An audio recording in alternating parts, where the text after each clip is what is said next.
Living here in South Italy, sometimes I feel like there are quite literally two versions of me.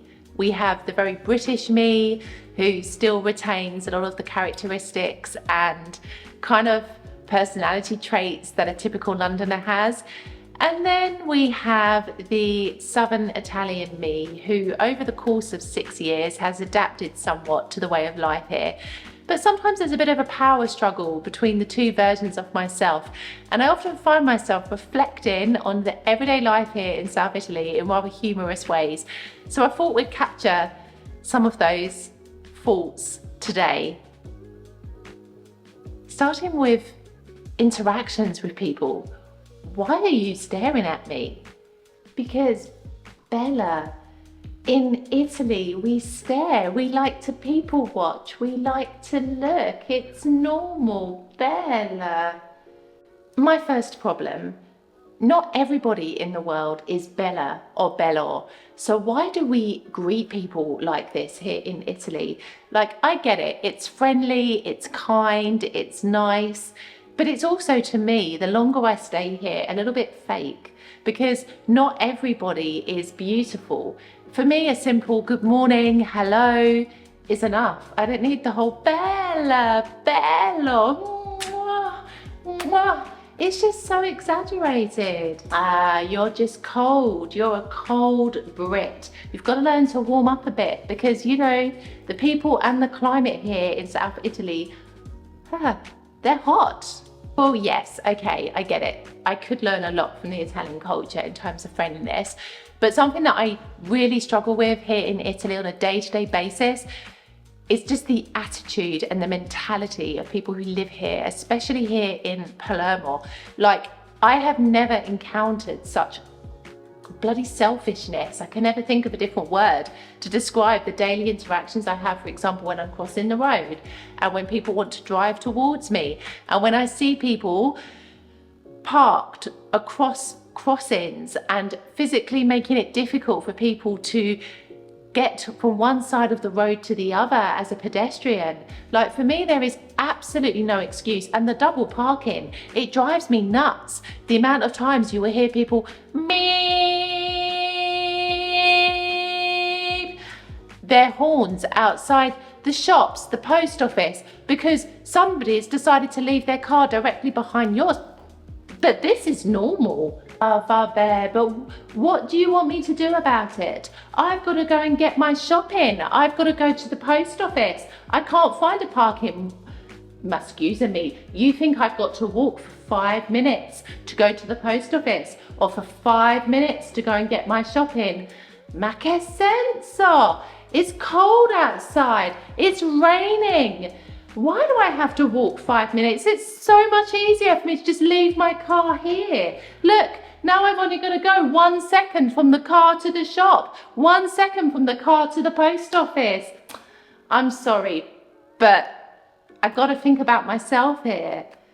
And I guess you're thinking about yourself then when you have a dog and you choose not to pick up its feces from the floor. This is something else that drives me crazy here. Like, I cannot understand why people buy an animal and then don't know how to clean up after it when it walks on the public street.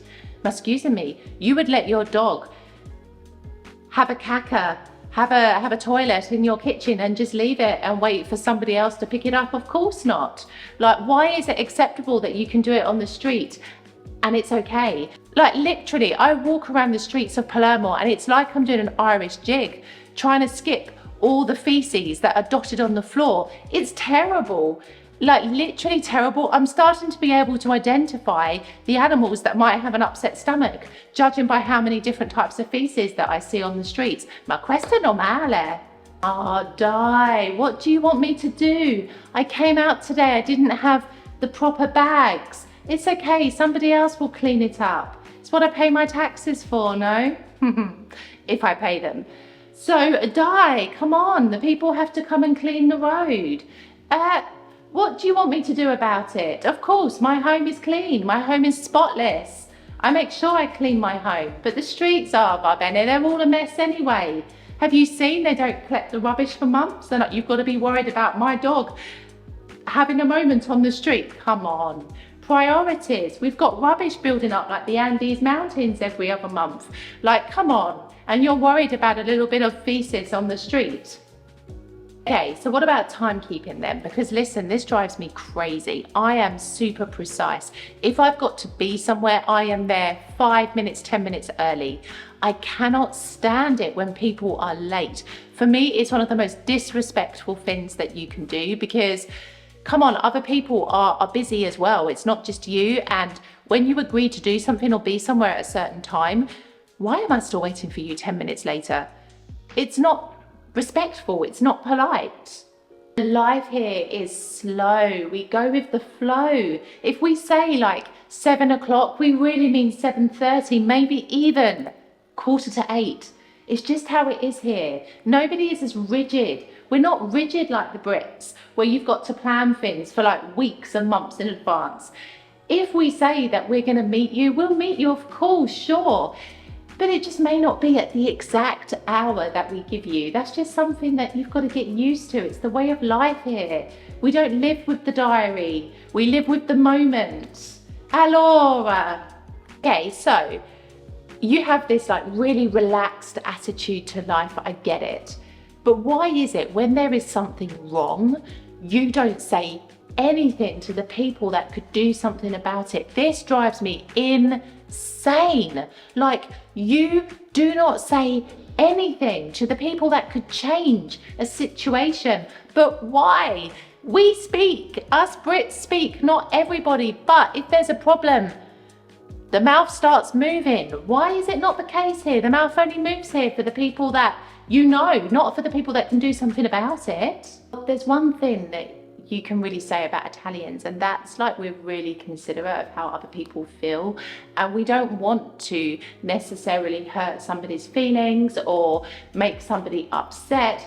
And so yeah, we'll talk about a problem with our friends, with our family, but we won't necessarily say something to the person that could change it, because you know, we just won't go back to the shop again, or we just won't recommend an experience to somebody else. That's how we'll deal with it. No, we don't necessarily speak, okay, va bene, but you know, we just won't do that thing again, or we won't buy that thing again. Like, that's how we'll manage the situation. I think, you know, sometimes less is more, silence is golden. This is how we do things here. We decide to live the moment and understand that maybe, you know, things can go wrong, situations might not be as they are, but you know, there's also the thing that there are a lot of problems in this part of Italy, and they've been ongoing for many, many years, and you know, not a lot gets done about them. So sometimes what's the point in saying something? What is the point? Nothing changes. Sometimes it's just better to just say nothing at all. What's the point in wasting my breath?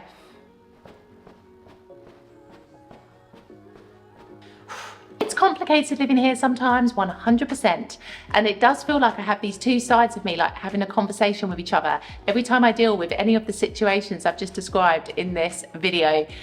But there we have it. It's part of adapting. It's part of getting used to life here in Italy. And it's part of also realizing that you don't have to lose who you are as a person. I think that's really important. Retain yourself, but also learn that you've got to kind of loosen up a little bit if you want to survive life here.